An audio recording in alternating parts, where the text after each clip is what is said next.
It looks like we are live. I am just doing a quick look here. Thank you all for joining me.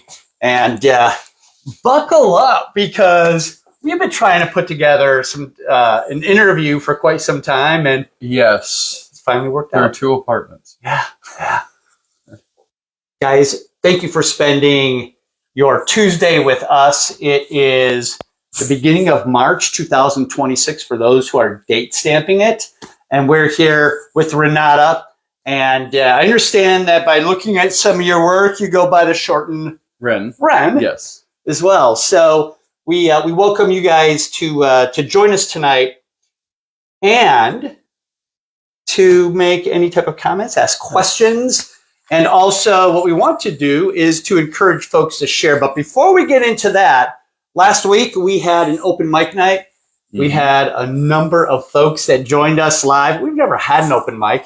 That's kind of an awesome, an online open mic? Yeah. Oh, that's awesome. Yeah.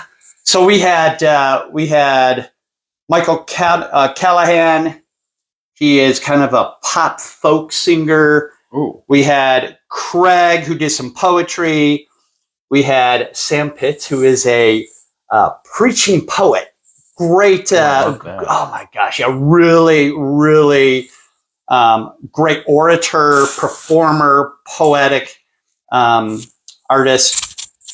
I did a quick piece. We opened up with some other folks. We had Matt Chase, and we also had Josh Sloth want to do some stand-up comedy. Oh, we just pressed a button and we gathered. But if that's really cool. I know. If you shared that video last week, your name is in this hat, and we're going to ask Ren to draw a winner. And if your name is drawn, we're going to get your address and send you Dalen Blazak. Dalen, you have won. So Dalen is somebody I've known her father for long before she's been around. But Dalen, I'm going to actually put this in my pocket. Okay. So I don't forget. But Dalen, thank you for sharing. And we'll get you not only a poetry chapbook, we have a Craig Martini, our Looper signed CD, and then Matt Chase, who is a country singer, he was playing, and at the very end, he like strummed his guitar and like a pick flew. And I said, okay, you're giving that away too. Awesome. So the flying pick, awesome. The flying pick is added into the mix. But I used to do that at concerts all the time. Yeah. Or if a pick got loose, you kind of got to keep it. They don't do that no more. Yeah. I mean, sometimes you might throw them, but you're like, that's not the one you played with. Exactly. You only want the one you played with, and only if it's on a good song. Exactly. Yeah. Exactly. Well, thank you for joining us today. What we want to do is we're gonna dig in. We're gonna explore Ren's journey as an artist, as a painter. We're gonna be asking some questions, and I know that as I've viewed the work, you're kind of a mini gallery as you're preparing for a show. But yes. We're going to dig in. We're going to ask some questions. And we're also going to encourage you guys to share. And if you share, there is a small gift on the other side. You want to share with that, Ren? Yes. It's a couple things, 2 items. All right. What do you got? We got this, which is called In Vitro. Small painting. And we got this. Nice. Which is a limited edition pen that I designed a while back. Well, thank you for that. And folks are going to go like, how do I get my hands on that? Well, the answer is you got to share the video. On the very bottom left-hand side of your screen, there's an arrow. And when you press that arrow, Facebook will prompt you to what to do next. You can share it to an individual. You can share it to your friends list. You can share it to a group. And there's a lot of groups on Facebook that are going to be inspired by Ren's journey. And then next week, if your name is drawn, you're the winner. And we'll send you the painting and that enamel pen. But thank you for sharing that as well. And who knows, there might even be something extra added into. Mystery. I love Dad. That's mystery things. Yeah. Well, thank you. So, as I said before, it is March 2026.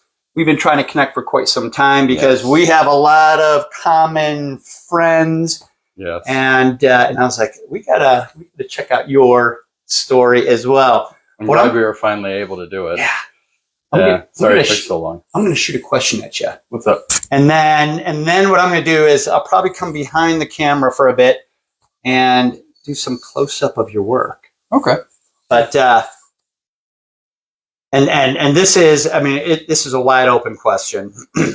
But what does art do for you? Art is who I am. Art is not so much what I do, but who I am and how I function. It's how I cope with things. It's how I figure things out. It's how I open myself up to new ideas. There's a lot of trial and error because I'm not formally trained. So a lot of it, I guess, is exploration, and it lets me explore a world that until recently I've been fairly reclused from. Okay. So it lets me go outside of my own box a little bit and just figure things out. And yeah, I think that that there's going to be folks that are going to say, I know exactly what you're talking about. Art is who I am. And there's going to be those folks that will be like, I don't know what that means. Like, what the F is that, right? What does that mean? And and we want to encourage you guys. I mean, tell us. I think it's kind of like when you look at a superhero in a comic book, where it's like, if you ask Superman, what does it mean to be Superman? He's just going to be like, this is who I am. You know, it's not really. I think it's kind of an esoteric thing when it comes to creating art. Like, there's obviously that reason of like, I'm getting this emotion out, or I'm trying to put this image in my head onto paper or canvas or whatever. But I think for me, the drive is just it being there, no matter what medium it is, you know, sculpting or carving or painting or doing really bad sketches. It's just like breathing, I guess. You know, Superman can't be like, how does it feel not to fly? Because he's never not flown. And I think that goes for artists in some cases, in my case, where it's, I don't really know how not to create. Yeah. So I just keep doing it, even when I don't feel like it, actually. Yeah. We met with a singer years ago, Teresa Rose, and she said something that caught me off guard because I just didn't know it existed.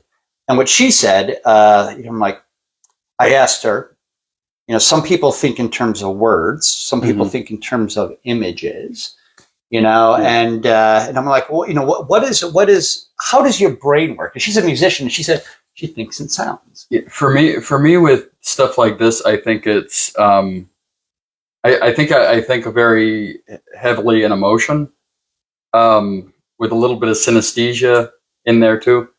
So emotion tends to come off as like feeling and knowing where the place I'm going to put my brush or my pen or whatever at. So I direct the emotion towards the canvas, and sometimes I look at the canvas for weeks, or I do a couple strokes and then nothing else gets done with it for weeks. And I'm just staring at it until the emotional wavelength comes back and tells me what else to do on it. Yeah. So I think a lot of my work is like that, where it's intensely emotionally driven, as opposed to like saying I'm going to paint eyeballs or I'm going to paint a face. I don't plan any of that ahead of time for the most part. So it's not even image focus; it's emotion focus. And so the emotion, as you're communicating the emotion, visually, it's the emotion that's the driver. Exactly, which is like I also play trumpet. Oh yeah. Not very well yet, but like that's why it works there too, because it's the emotion that I'm putting through more than it is the knowing what to press. Yeah. You know what I mean? I don't even want to give too many teasers right now, but give us a little tour. I don't know if it's going to chronologically to say this is where I began. Oh yeah, there is no with the exception of this piece right here, which is my very first painting, which is my first. It was a self-portrait, but abstract. And then, of course, as I showed you before, this is the updated self-portrait to the right, which was done this last year, late last or middle of last year. But generally, a lot of these don't really have a super big order. If you just want to go, you point me towards it. But before we go there, so you said that this self-portrait, yes, was this one of your first? That was my very first painting. Very first painting at all. Yeah. And you said you were not formally trained. No. Well, this is pretty darn good. Well, thank you. And I mean, tell us about this, because you had described your that you sat down with emotions. Was that true at this time, or is that something you developed? Yeah, that's actually the only way I figured out that I can paint. This was after maybe 6 or 7 years of attempting to paint and never ending up with a finished painting. And it was my first time really trying to let go emotionally, and this is what it turned out as. You said self-portrait. Yes, it actually works in 4 different directions, and it's meant as a self-portrait in 4 different views.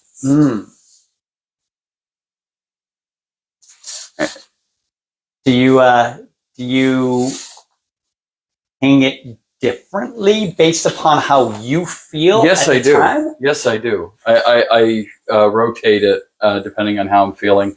Usually, it ends up with this here being pointed in a different direction. Usually, that's like one could probably write a thesis about this painting and about your the way you've approached it and the way that you hang it and what that means here. But you said that this was a more recent. This is a large canvas. Yes. Is this canvas? Yes, this is a 30 by 40 with using alcohol ink markers.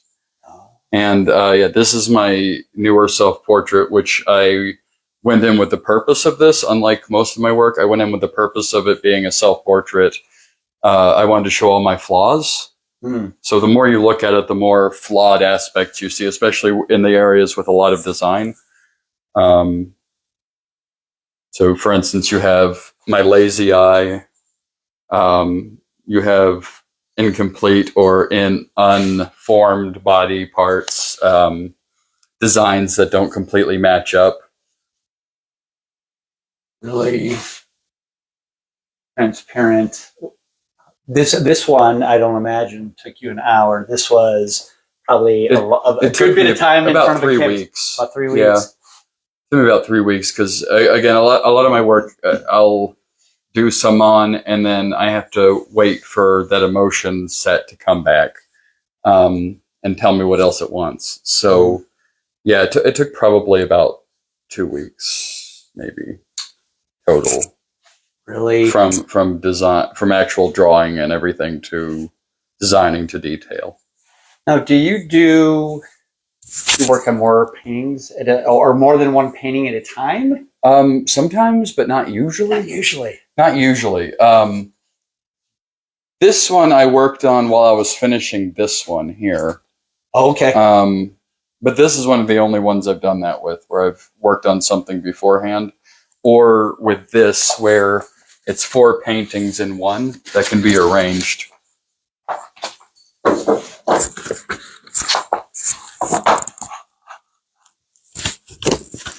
I worked on all 4 of these at once.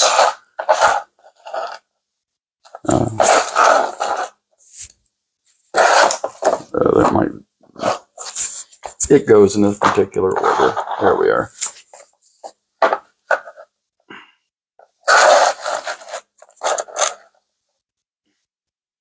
Who's that? I haven't done this in a while. Oh, there we are. It forms a larger image. Yeah. And then this one can also be put down here where it forms more of the gate. And you can form them in just different ways. It's something I've been working on for a new series.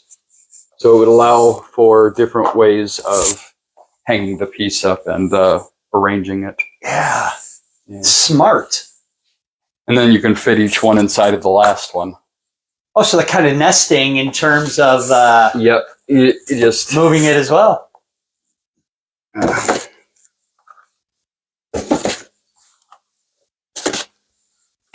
And then just turn that, and you can store it. Nice. Now you said that these two you were working on.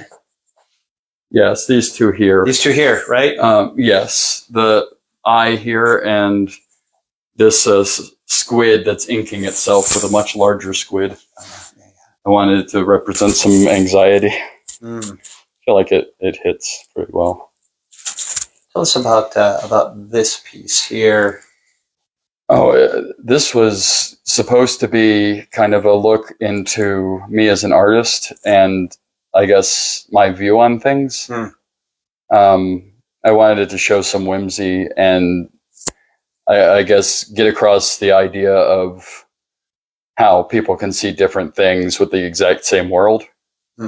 So this is what I see, I guess, but in extravagance.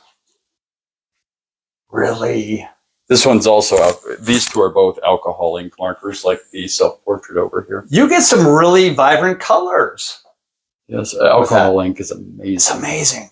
I have like 17 different oranges. You know what? I just haven't used a lot of the alcohol ink. You said markers, right? So they're all self-contained? Yep. Love it. And usually dual tip too. Okay. They have point tip and chisel tip on each one, which is very helpful. Yeah, so you can drop down a lot of color if that's your intention here. Yeah, and that's what it also allows. Like, if you look really close here, you can see where it's not black; it's oranges and blues and reds and such. Oh yeah, and it creates that darker color without turning it black or turning it all blue. We can absolutely capture that here too. Man.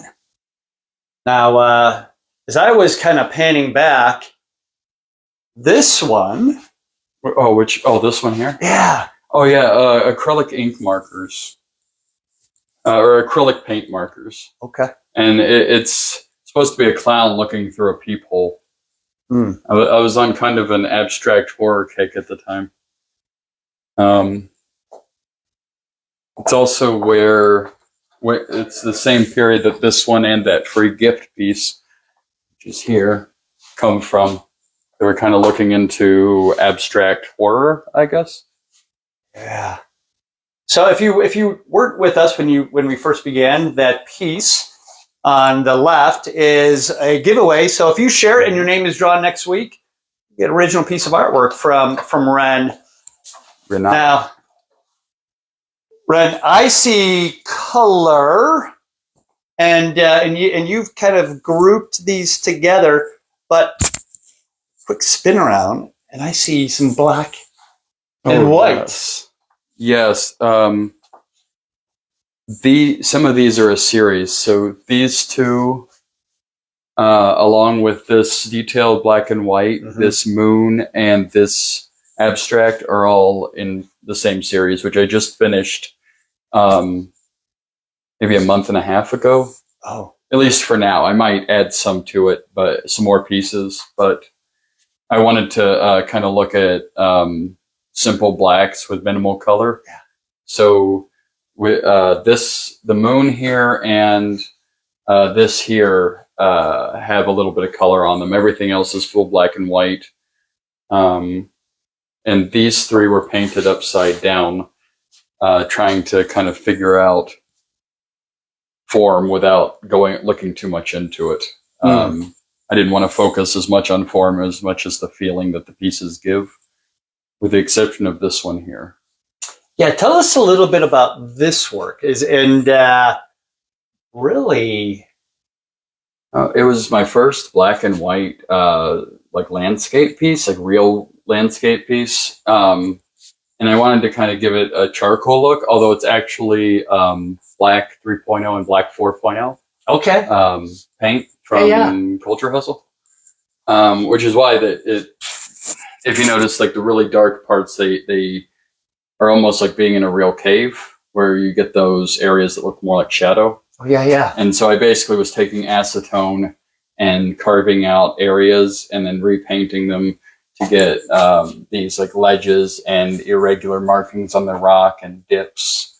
But you're basically using acetone on the dried acrylic paint to give it kind of a charcoal effect. Your first black and white. Mm-hmm. What did you learn from this one that you applied here? Well, it's funny because these actually came first. So this one and this one were the last two in this series. So this was black and white. Yes. And then this was kind of what all of these four accumulated into.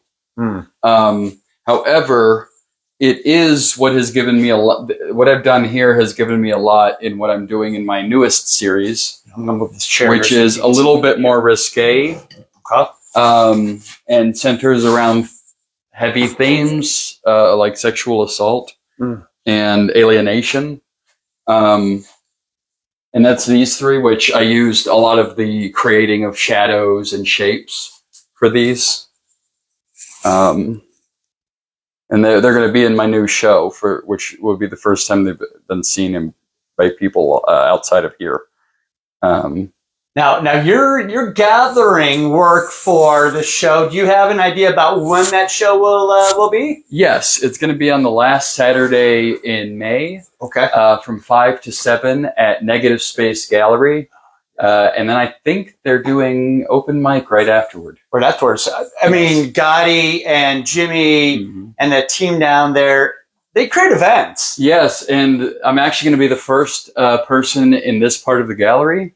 So there'll be a whole wall of my work here if anybody wants to come and stop by.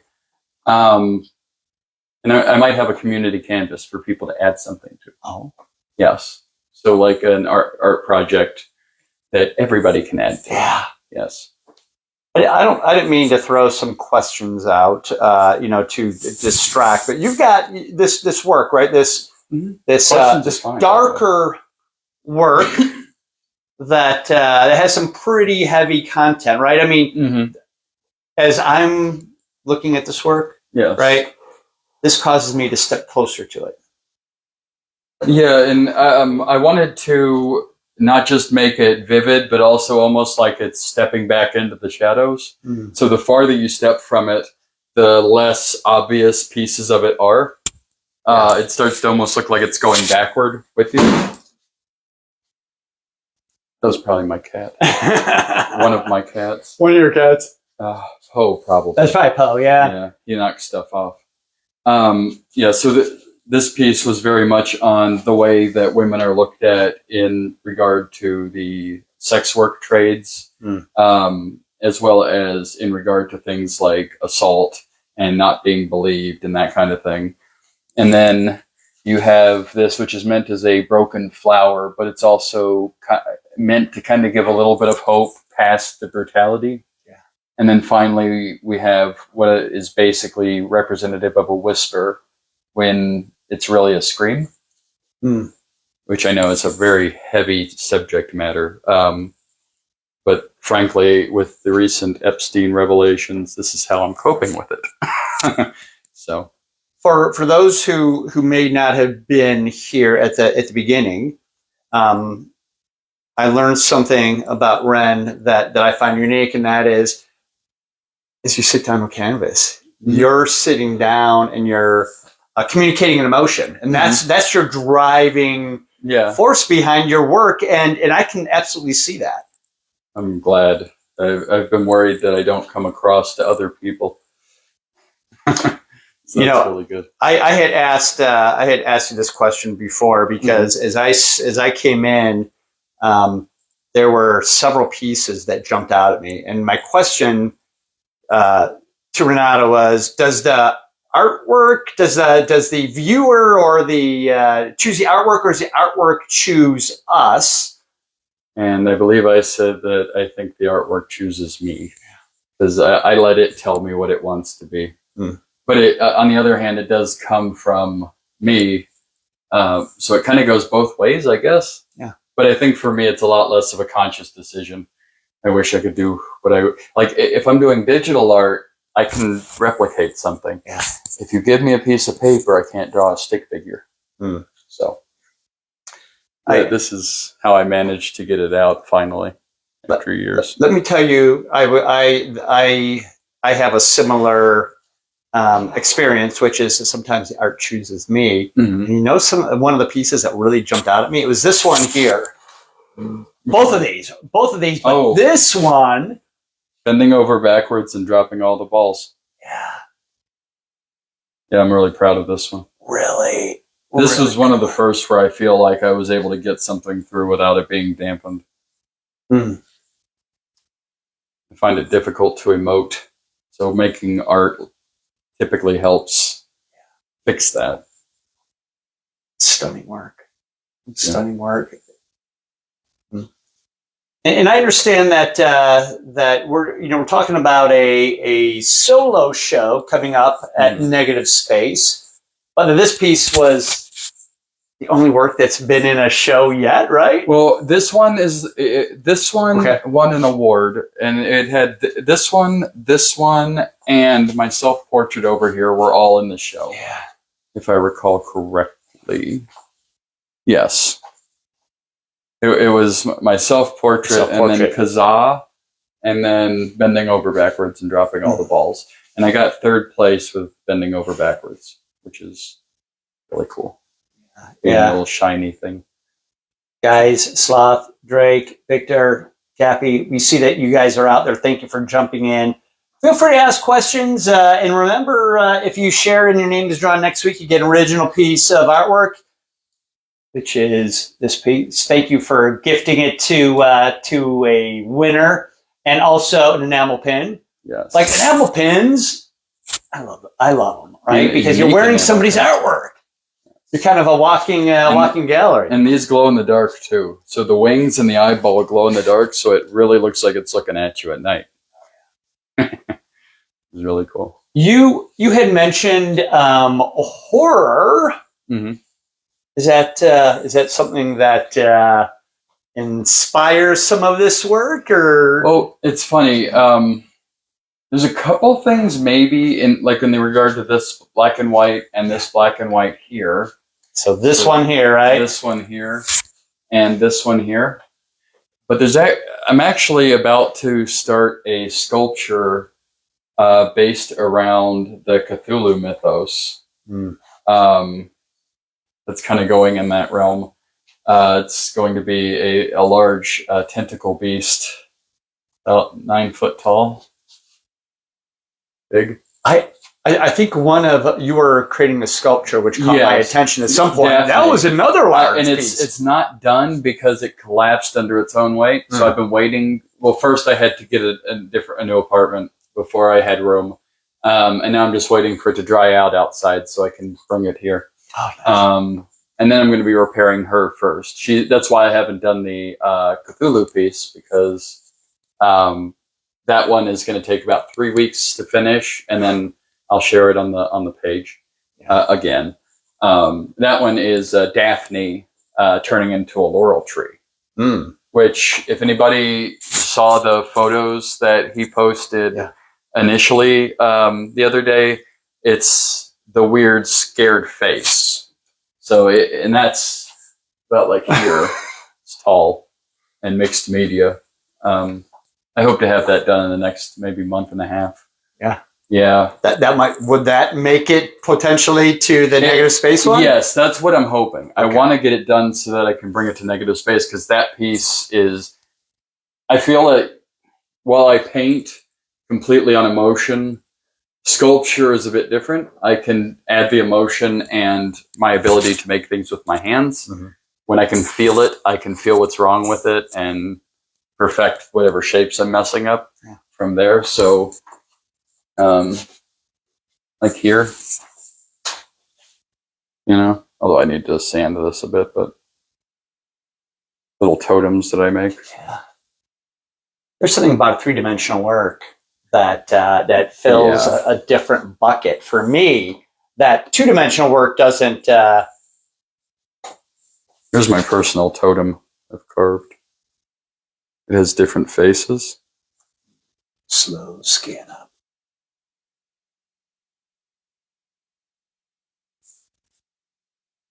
And then, Oh, you can flip it. yep, you can flip it. I add a new face to it every so often. This side actually has more faces. Yeah. Now I see some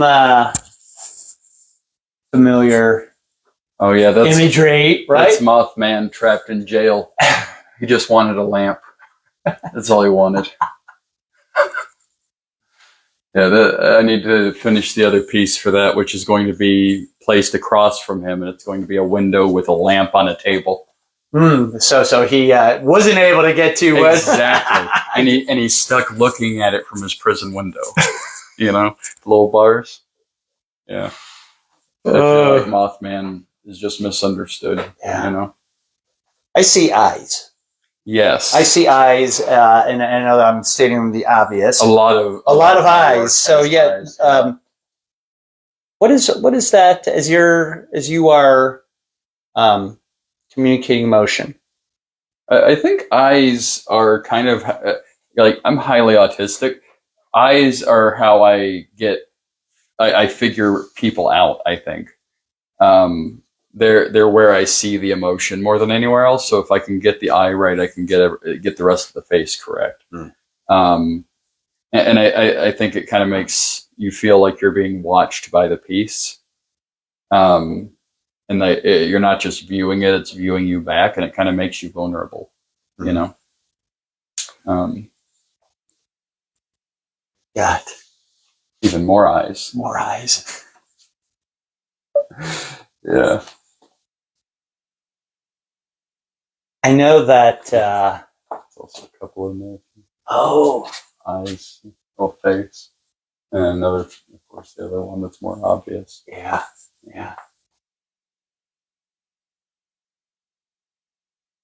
What are you hoping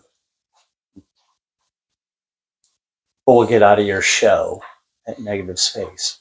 I really hope it gets people to get out of their comfort zone and create things that they're too vulnerable to create.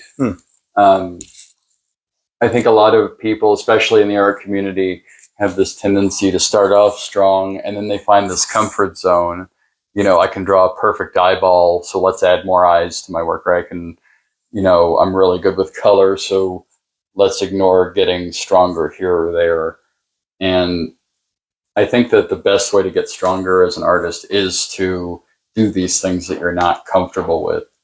And I think that's really where I want, which is why I want to do a community canvas. It forces people to put something on the spot. If they're going to put something on, they can't think about how perfect it is. But there'll be all sorts of swatches that are just not what they would normally do. Yeah. And I don't know. I like that idea. I like the idea that it'll bring something out of people that they normally would not allow out. Yeah. You are articulate and thoughtful with your words. Do you also write? I used to. I can't find it anymore, but I used to be published with my poetry. Yeah. And then I got depressed and stopped writing, and I haven't written in 20 years, although I have been considering it. Yeah, please do. I mean, because you've inspired me with challenging me to think about alternate ways to approach a canvas, right? I know that folks will watch this and they'll be like, I hadn't thought about that before. And when we sit down and hear about somebody's journey and we're challenged, that's the ultimate success in my book. I really hope this does kind of make some people think differently, because I think we approach art like most people. They approach art very mundanely, and they don't really give it the outside of the box that it really needs. And I think I'm actually, if I'm being honest, I don't think I'm really that good at it at outside of the box, but I try really hard. I do envy the ability of most artists to replicate their work. I can't replicate any of this for the most part. You had mentioned that you tend to be a little bit reclusive, but yet, I know that you're stretching out because we have a lot of friends in common. You're at Negative Space, and you've connected with other artists. It's basically been my outside line for a while. I started. That's actually kind of how it started with me getting out of recluse as much, because I've been almost a full recluse for 20 years, like full staying inside 24 hours, 7 days a week kind of thing.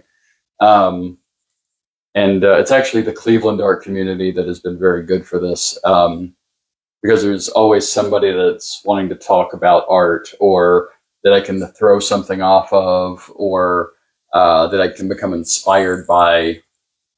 And they don't have, people in Cleveland in the art community seem to not have an issue with constructive criticism either, which is very nice, because that leads to some really cool conversations that then give me my own constructive criticism back. And so it's just been making me more social, I think. Yeah. What have I forgot to ask you? Are there any pieces here that we haven't talked about that we should before kind of send people on the way? Something I would like to show is a couple pieces. You had said something about before we started, some pieces of others that have inspired me, and I have this. I have my collection of souls, which is independent work. So nothing in it is replicatable or replicated. It's all one of a kind pieces. So first of all, this one right here is a really big one for me. There's very little skill. There's improper painting techniques, and yet the image just tickles me to death.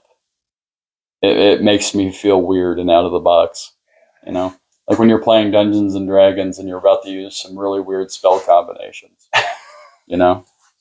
and these are actually also in this collection, but these are all by the same person. If you want to check her out, her name is Bree Schlosser. And this one was actually done for me as a commission. Say commission. She didn't make me pay for it, but created for you. Yes, exactly. And then these two I actually did pay for, but only because I made her let me.